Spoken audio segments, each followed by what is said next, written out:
নিরাপদে নয়, সরকারের আমাদেরকে ঠিক আপনারা কি শিখছেন? সেজন্যই আসছে। আমার যাওয়ার বাবার কিছু না, আমার শুধু বাবার একটাই, আরেকবার আপনাদের কাছে এসেছি। তো সেই কর্মসূচিতে শরীর হন আমরা।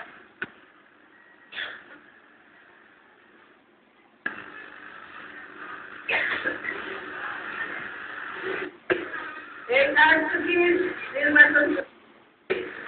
নির্বাচন কমিশনকে আমরা মানি না, বিশ্বাস করা যায় না সরকারের অধীনে। তাহলে দলীয় সরকারের জনগণ নেই, সরকারের পায়ের তলায় মাটি নেই। বিদেশি প্রভু যারা এই সরকারকে বুঝত তারা এখন তাদের মুখ